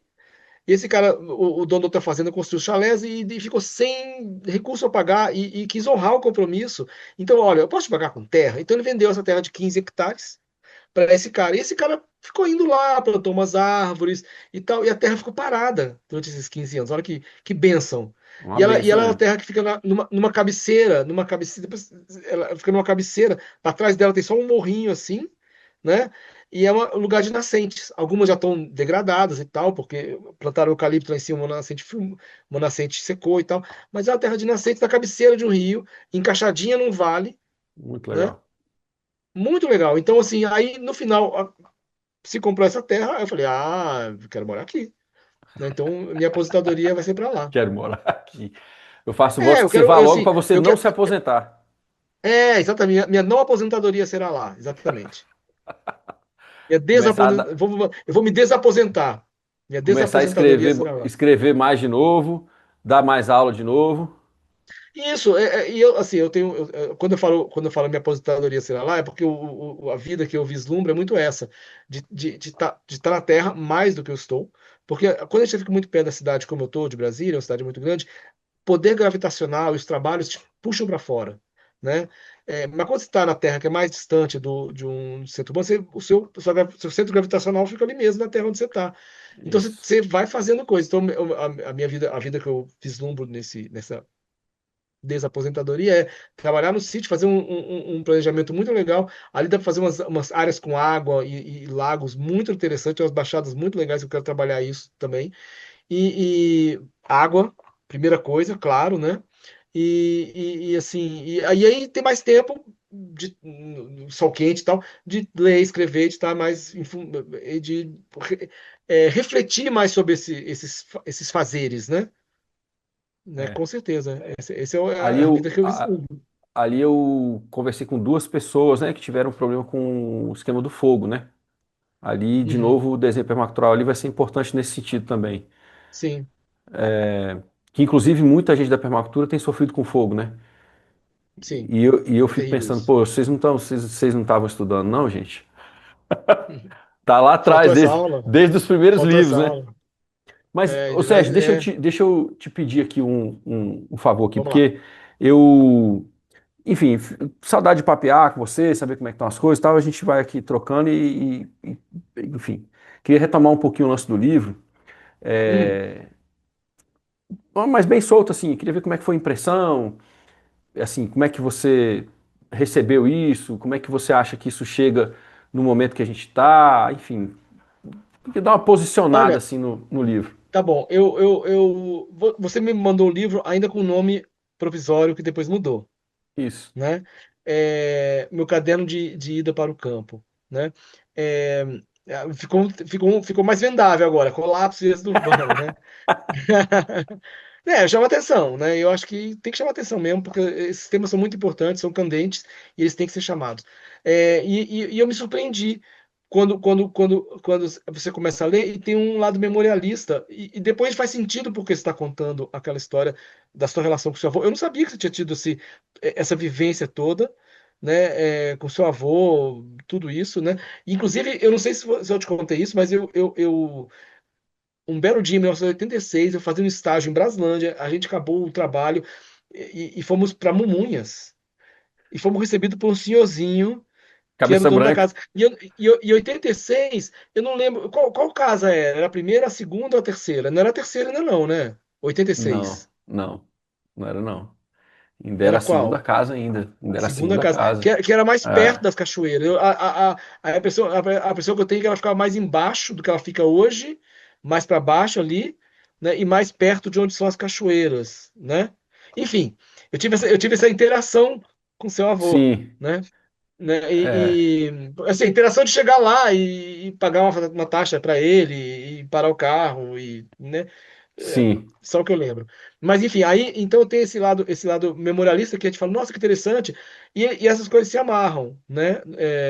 Eu acho, assim, quando chegou na parte, por exemplo, dos cadernos, eu achei que tinha muito conceito, mas eu sei que vai ter um planejamento gráfico e esquemas que vão ajudar nisso, né? isso, E isso, eu acho que ali está um pouco do caderno de campo mesmo em si, né? Que é retomar esse hábito muito saudável de anotar as coisas, de ter esses meios, né? Livro, papel, anota, né? Aquele negócio que você isso, falou em outras lives que eu vi você fazendo sobre o livro, desse hiato arqueológico que teremos, né? Quando daqui a alguns séculos, quando foram, o que aconteceu nas primeiras décadas do século XXI? Não sabemos. Um monte de coisa está escondida. Temos coisas físicas, carros e restos de carros, mas os documentos não estão acessíveis, né? Serginho, a gente tem E você- adolescente hoje que não sabe mais fazer pesquisa em biblioteca. eu sei disso, eu sei disso. É incrível, né? E é uma dependência imensa. Inclusive, é uma dependência assim. Você. Google, vamos para Google, tá, muito útil, muito bacana, mas se a informação estiver errada, e quando a IA do negócio que não é programada para dizer não sei. Fala assim, o que que é isso? Quem foi Eurico Viana? Eurico Viana foi um rei da Pérsia. O cara faz a menor ideia, então inventa uma coisa, né? Você sabe que tem um, não vou citar não, mas tem um amigo meu que ele fez isso, né? Ele foi, perguntou pra IA lá e tal, e a IA criou um personagem fictício que tinha sido O nome prefeito de uma dele. cidade com o nome dele. E aí ele foi É. atrás e o cara nunca existiu. Então, voltando ao livro que a gente Delirou. gosta de tergiversar, que é muito legal. Então, assim, sim, assim, o livro me surpreendeu por não ser o que eu esperava, né? Só como um caderno Espero que para um bom lado. Não, foi para o bom lado. Não foi na hora que eu esperava uma coisa mais manual mesmo, como alguém já falou em outra live sua. E você tem toda uma construção, né, de conhecimento mesmo, né? Você nem fala muita palavra colapso no livro, deve falar em um lugar ou outro, não é uma palavra-chave, né, que você está toda hora elaborando em torno dela. O colapso está ali iminente e ele fala assim: é por isso que eu estou fazendo tudo isso, porque esse colapso é iminente, né? Já está em andamento, em alguns lugares num grau muito violento, outros lugares lentamente, porque se tem uma coisa que o nosso sistema tecnocapitalista extrativo é bom, é em camuflar os sinais horríveis daquilo, coisas horríveis que ele faz. Então você está na cidade comendo, tem de tudo, aí entra no mercado, tem de tudo, mas você não sabe que se acabar óleo diesel, tiver uma greve de caminhoneiros, em 3 dias não tem mais nada, né? Isso. E depois fala assim, não, mas eu tenho dinheiro aqui, tá aqui, ó. E O aí? que é para se aquecer? Né? É o que você vai precisar, vai ser o único uso que você pode ter naquele momento, né? Enfim, então a ideia do colapso, ela perpassa o livro todo sem precisar ser explicitada. Isso é muito interessante. E traz essa visão de criar cultura, recriar uma nova cultura no campo, né? Uma cultura vinculada à terra. E eu gosto muito daquilo que você fala, não é integração com a natureza, é intimidade com a natureza. É a intimidade de olhar para o céu e falar assim, ih, vai chover. E, não, vai chover não, tá doido? Você vê aquela nuvem, o cara fala, ah, olha a nuvem passando assim, nem tinha um, não vai nem sinal de chuva. Entendeu? Essa intimidade, né? Sim. De você entender os processos e tá junto. Né? Eu brinco muito essa coisa da integração. Eu falo que a integração só vale se for visceral. Para ser visceral, tem que usar sanitário seco, que aí é visceral mesmo. Sim. É. Né? Então, senão essa integração que eu vejo muito em arquitetura, que é o vidro. É o vidro, né? É. A integração é o vidro. Você faz um grande painel de vidro e tem verde lá fora. Estou integrado, aí tem a fluidez entre o dentro e fora. Você faz um discurso bonito. O arquiteto é bom fazer isso, fazer um discurso bonito para justificar, pra É. justificar o que ele fez, né? É, enfim, eu acho muito importante a gente entender os limites psicobiofísicos, né, biofísicos da natureza. E isso tem que estar em toda análise e não está. Então, acho que tudo aquilo que traz essa noção dos limites biofísicos de tudo que a gente faz, a questão da energia, como a gente é analfabeto energético, É. é impressionante, né? E você viu o trabalho do Nate Higgins em várias áreas para tentar fazer a galera entender que a gente é muito analfabeto em relação à energia. A gente não entende o que é densidade energética, o que é o Energy Return on Investment, entendeu?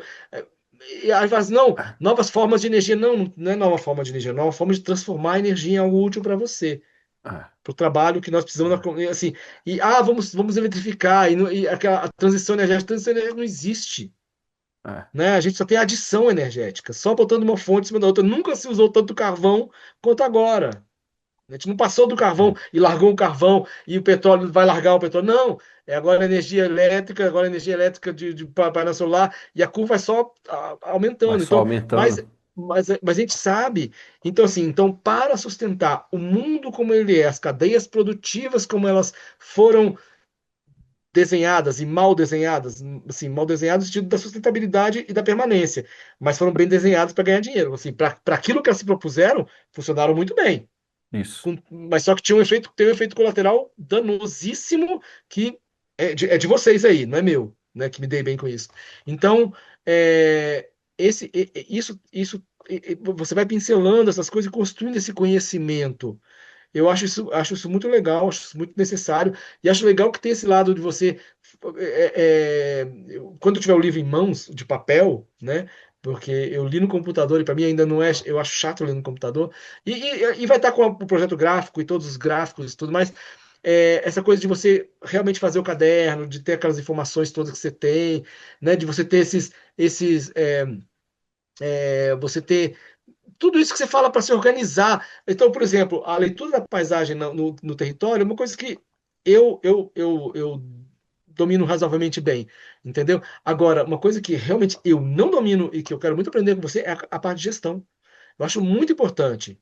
Né? Porque, claro, eu venho de uma história que tinha muito romantismo envolvido. Então você, vai dar certo.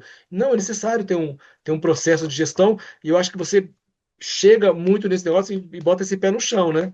Bota esse pé no Tem chão que e ter, bora né? fazer esse negócio, né? Tem que ter, Porque claro. muita gente está batendo e voltando, Serginho. Eu sei disso, porque é isso, a gente vai meio que no romantismo, né? É. E assim, e no romantismo, como é que chama? Não só no romantismo, mas também é, na esperança, né? Na esperança e tal. Às vezes dá certo, às vezes algumas coisas dão certo, nem todas e tal. Mas, assim, é bom de ter uma estratégia para poder realmente construir isso e isso ser uma construção sólida, Tem né? É um importante. cara, tem um americano, um sociólogo que chama Michael Marion, ele já morreu. Depois eu vou ver se eu Hum. acho um texto que eu tenho dele. Ele tem várias coisas, mas ele foi considerado inclusive um futurista. Esse cara tem um negócio que é genial. Ele fala assim: olha, uma das coisas que mais atrapalha a gente a construir mudança concreta é a tal da esperança. Porque porque assim, ele coloca com outras palavras, mas o que ele diz é o seguinte: assim, ó, a esperança você não precisa medir, você só precisa de fé. E para a gente conseguir mudança concreta, Uhum. nós precisamos conseguir medir. Olha, fizemos tal e tal esforço, medimos, está funcionando, medimos, não está funcionando. Precisamos mudar de estratégia, né? Então, assim, de novo, assim, eu busquei inspirar as pessoas com coisas que para muita gente, principalmente quem vem do socioambiental, chega a ser até chato, né? Falar de, sei lá, de planilha, de organização de dados, né? Enfim, eu tentei colocar isso da maneira mais relacionável possível com a construção da Uhum. vida sonhada. Mas Uhum. assim, realmente, eu tenho um amigo que é até de Brasília, ele leu, ele falou assim, cara, mas você acha que esse capítulo de gestão aqui é um capítulo, assim, você acha que é um capítulo introdutório?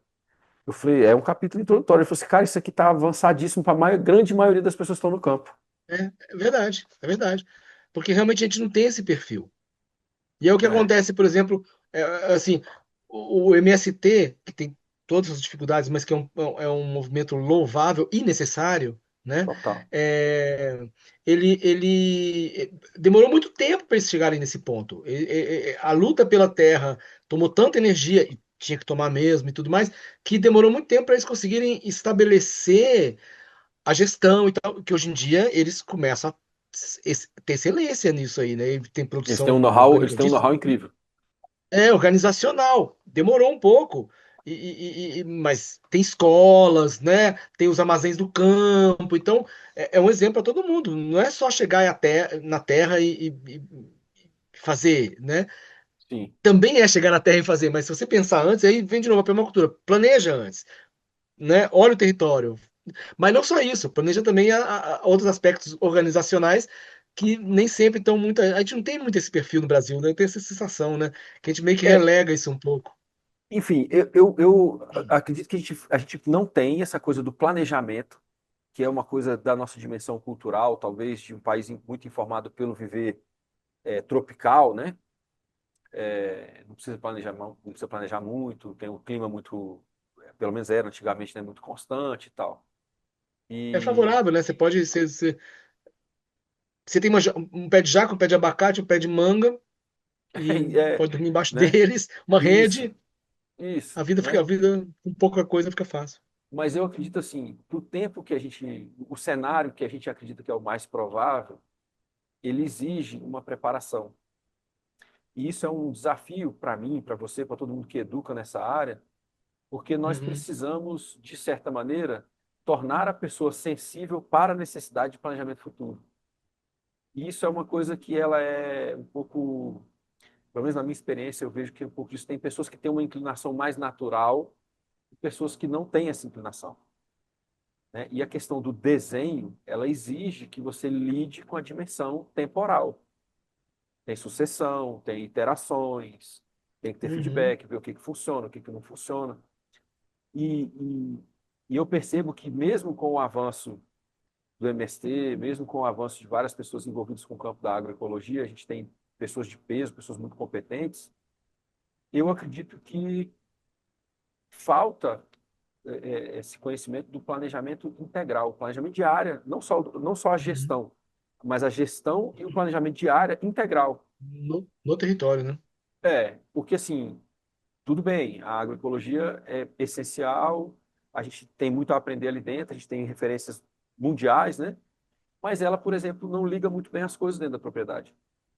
E Uhum. algumas pessoas, inclusive, também não recebem muito bem esse feedback. Mas é real.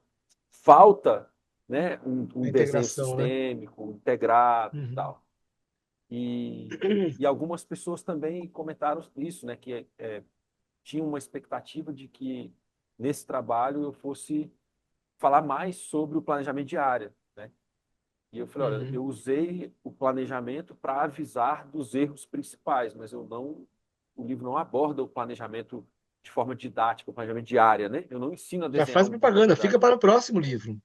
Aguarde, É, eu quem tô, sabe, né? Tantos temas não, eu, possíveis, né, Eurico?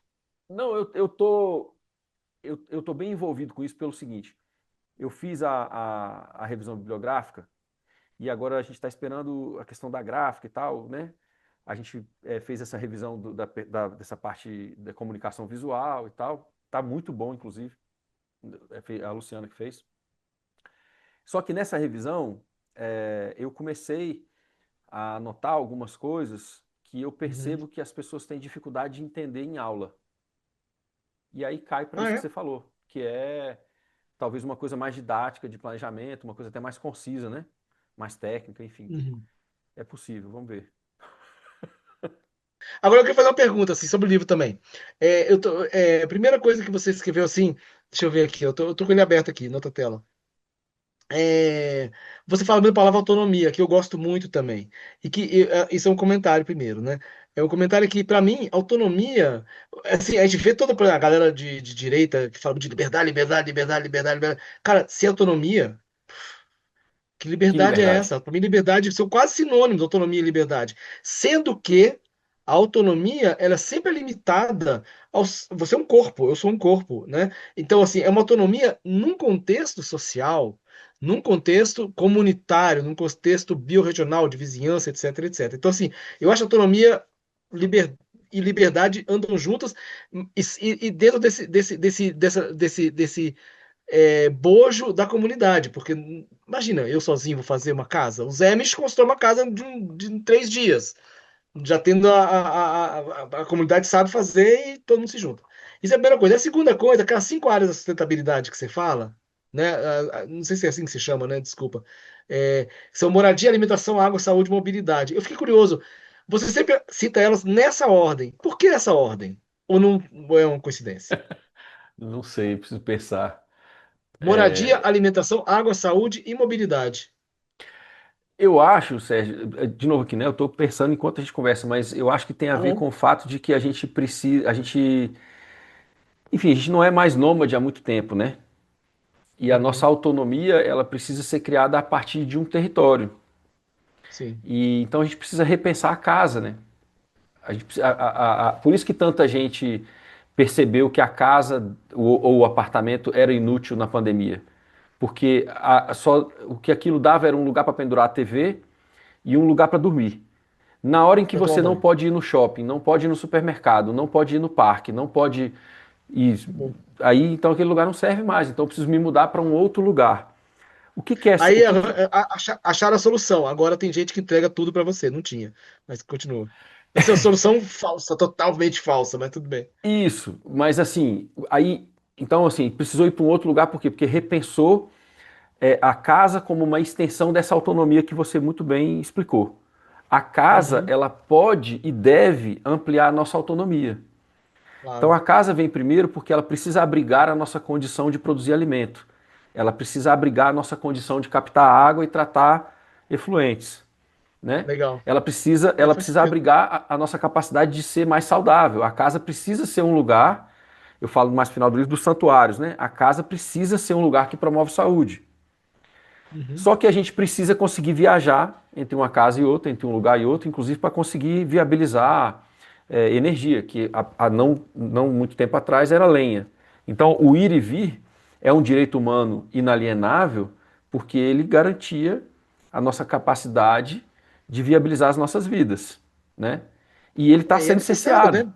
Até É mesmo e- para você poder ter interação entre vizinhos. isso, Você tem que é isso, poder circular. né? E aí eu faço uma pequena observação com relação à mobilidade, né? Nós precisamos conseguir também garantir a mobilidade de ideias. Nós estamos muito engessados. Nós não estamos conseguindo entreter ideias, dialogar. Aquilo que você falou do David no começo, né? Uhum. A gente está muito apegado com opiniões e tal. Então a mobilidade das ideias também. E assim, um livro muito bom que saiu perto do Retro Subúrbio é o livro da Rosemary Morrow, né? E como ela tem uns 20 anos que ela vem fazendo atendimentos, desenhos e consultorias permaculturais em áreas de guerra e de conflito, enfim, em áreas de acidentes muito graves, né, de eventos muito Uhum. extremos. Ela faz uma análise e uma expansão dos escritos do David, do Holmgren, né, os escritos anteriores da permacultura que falam sobre o desenho para a catástrofe. E Certo. ela reforça essa coisa das 5 áreas, que já vem também desde o Permacultura 1, de outros livros e tal, né? Uhum, uhum. Mas eu acredito assim que a casa é porque é o lugar a partir do qual a gente se posiciona no mundo, né? É a zona zero, né? A partir é É, verdade, é onde é o abrigo, né? é. É o abrigo. Mas eu não tinha, como é que eu vou dizer? Eu não tinha estruturado raciocínio, assim, de maneira consciente isso, né? Porque em geral, quando se colocam isso, as pessoas botam na ordem do fisiológico: água, alimentação, teto, né? Sim. E você deu uma invertida e falei, mas por que será que ele fez isso? Aí você mandou uma boa resposta. É. Mas, Sérgio, e assim, eu queria te pedir aqui, para a gente também já ir encaminhando aqui para uns fechamentos, assim, como que você faria, ou para quem você faria, também você pode levar isso para onde você quiser, né? A Uhum. recomendação do livro, né? De novo, eu queria um pouquinho da sua leitura de posicionamento do livro no tempo que a gente está vivendo, né? Como é que, como é que a gente faz ele respirar? Para quem que a gente deveria tentar levar? Quem está pronto, quem não está? Como é que a gente raciocina esse respiro, né? Essa. Pois é. Essa é uma boa pergunta, Eurico, porque eu mesmo tenho, eu tenho muitos questionamentos a respeito disso, sabe? Questionamentos sem dúvidas mesmo, né? Porque a gente vê muito uma classe média urbana que muitos têm esse sonho, têm esse desejo, mas têm suas conexões na cidade, suas necessidades e tal. Filhos, escola, por exemplo, na coisa de morar no campo, escola, eu já vi que muita gente fala, vou morar e depois escola, traz de volta, né? A educação dos filhos. Então, então tem essa classe média, né, que eu vejo que tem essa vontade. Então, esse é um possível público, e eu acho que realmente é um possível público porque você traz muitas, como eu poderia dizer, ferramentas para avaliar isso e pensar como viabilizar esse sonho. Você não entra fundo nelas, nem seria o caso, não é o escopo do livro, mas você fala que elas existem, corre atrás, né? Né? Isso. E você dá, inclusive, outras opções de não propriedade, se propriedade é caro e terra é cara, infelizmente, né? E não tem um programa governamental de transformar a terra mais barata, deveria ter, né? Mas esse seria um público, né? Essa classe média que já tem esse chamado de alguma forma, né? É, e muitas vezes tem a ver com a galera que já está no meio socioambiental, mas muitas vezes não. Muitas vezes a pessoa do meio socioambiental, você às vezes faz essa crítica também, né? Tá muito confortável em falar do socioambiental, em dar dinheiro para uma comunidade quilombola ali e circular só no seu carro o tempo todo, ar-condicionado e escritório e carpete. De vez em quando eu pego um avião, depois pego um carro e vou lá ver, depois volto pro meu confortinho aqui e tudo bem, né? Então, mas tem muita gente no meio socioambiental que tem essa pegada, outros de querer isso que você está propondo, que você está sugerindo, outros não, estão desse jeito que eu falei. É, eu fico pensando, por exemplo, eu tenho uma grande massa de gente no Brasil que eu sinto que essa mensagem seria muito útil, mas e essa perspectiva para essas pessoas é tão distante. E por outro lado, assim, pelas condições socioeconômicas delas, né? E por outro lado, muitas delas ainda estão muito, como eu poderia dizer, seduzidas Pela pelo que a possibilidade de cidade. um dia conseguir o conforto que a cidade promete. Então você vê, a essa pessoa conseguiu é, comprou um carro, primeiro carro na vida, assim, eu não posso criticar, né? Porque eu sempre andei de carro, né? Eu venho de um meio classe média com alguns privilégios, então carro tem períodos na minha vida que eu não tive carro, mas são poucos, e eu moro num lugar que eu preciso de carro. Então, assim, a pessoa tem o primeiro carro dela, ela conseguiu um carro não muito velho e, nossa, super orgulhosa com isso. Eu não tenho como cortar esse orgulho e falar, isso não vale nada, porque, pô, né? É uma conquista. Então ela já fica sonhando em que quando ela vai conseguir comprar um carro zero e tal, e parará, uma caminhonete, né? Então tem essa sedução que é muito forte, né? Sim. Do ter, né? E nessa sociedade que realmente isso é o que te identifica, né? Que te dá importância. Então, é, mas tem uma coisa no fundo que as pessoas sabem assim, tem uma coisa atrás que eu não estou conseguindo expressar direito, mas, por exemplo, eu já tive essa experiência que eu vou traduzir aqui, dando curso de bioconstrução, falando de bioconstrução, e tinha algumas pessoas ali que eram pedreiros. E aí, aí faz aquele show de slide, mostra uma linda casa de adobe, uma linda casa de taipa de pilão e tal, parará, parará. Aí é inevitável. Alguém vai levantar a mão, um cara desses, e fala assim: Nossa, lá no interior da Bahia, a casa do meu avô era de adobe, durou mais de 100 anos, coisa fresquinha, maravilhosa. Eu falei: Que legal, e a sua? Ah, não, eu moro na cidade, a minha é de tijolo. Entendeu? Então, Sim. assim. Entendeu? Porque Tem, aquilo era tem um- aquilo, daquele tempo era ótimo, mas aqui não. E eu sigo esse modelo indo nessa direção que ele acha que ele quer, que a gente tem esse monte de desejo induzido. a definição do que é sucesso leva para um caminho que não é ecológico, né? Isso, e para um caminho que tem algo de sucesso material ali, mas que não tem um sucesso existencial real, né? Pode até ter as conexões que precisa fazer na família, Sim. interpessoais, mas não necessariamente, entendeu? Então assim, voltando para sua pergunta, então eu acho que eu não sei como atingir essas pessoas de forma a mostrar para elas que o quão valoroso isso tem e como é interessante a gente aprender a manejar os espaços que a gente tem possibilidade de manejar, seja ele do tamanho que forem, entendeu? Uma pequena. Porque outro dia eu estava levando um funcionário lá no fundo de uma cidade da periferia aqui do DF, já no Goiás, para casa dele é uma chacrinha, mas é uma chacrinha muito mal cuidada, sabe? Eu falo, putz, podia ser uma chacrinha, podia ter um monte de Sim. outras coisas ali, né? Podia Então, ser um assim, para lugar a essas partir do pessoas. qual ele nutre autonomia, né? Exatamente, pronto, você colocou em palavras perfeitas. É. Exatamente. E não um lugar de onde ele sai para fazer um trabalho mal remunerado, porque precisa de dinheiro.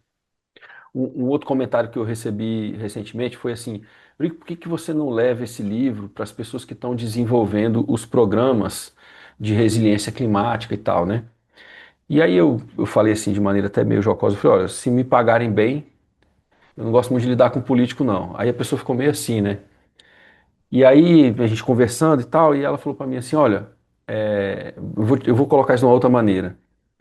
Tem muita prefeitura municipal que não tem acesso a isso aqui da maneira que foi sistematizado, e aqui tem muita informação que pequenos municípios podem, enfim, nutrir, né? Podem fomentar. Uhum. Sim, E aí eu, no livro eu comento, né, dos Cidades em Transição, né, do Hopkins. sim. Mas aí eu lembrei de você, porque assim, para esse tipo de coisa, nós precisaríamos de alguns estudos de caso de lugares que já vêm desenvolvendo iterações e que já estão dando certo. Que foi o que ele fez no Retro Subúrbio no livro e depois jogou também Exato. no site, né? O site tem até Uhum. é muito mais, é expandido, né? Tem muito mais casas, muito mais lugares que Sim, isso foi sim. feito. Aliás, ler o Retsubu é uma loucura, porque ele bota um monte de site para você entrar para ver as referências, e é uma atividade assim, porque o livro já é quanto, 800 páginas, não? E com zilhões de referências, cada uma desdobrando em várias outras, né? Uma loucura. Mas é muito legal saber que tem tudo isso, né?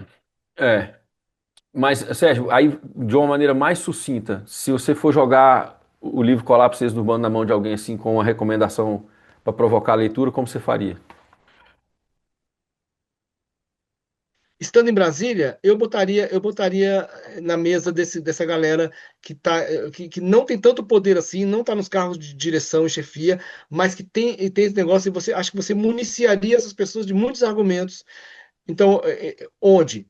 Ministério do Desenvolvimento Agrário, que trata da agricultura familiar, até no Ministério da Agricultura, aí você tem que fuçar bem, Ministério da Cidade e Ministério do Meio Ambiente, os três que me vêm à cabeça imediatamente. Achar os E talvez infiltrados, né? os infiltrados que estão lá querendo abrir um espaço e tal, e de repente bota embaixo do braço e fala assim: aqui tem mais um argumento que eu não tinha pensado, aqui tem mais um viés que eu não tinha me ocorrido.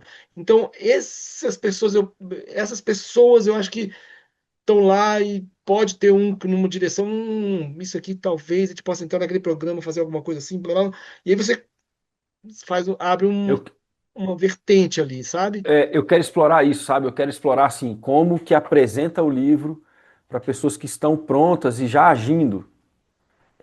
Porque assim, todo mundo fala assim, poxa, mas para convencer, eu falo, não, eu não quero convencer, eu não quero evangelizar, eu não quero, eu não tô mais assim, É eu muito, é não tenho muita mais essa energia que a gente gasta paciência. tentando convencer. É muita energia que a Isso, gente gasta tentando convencer. isso. É verdade. E é infrutífero, na verdade.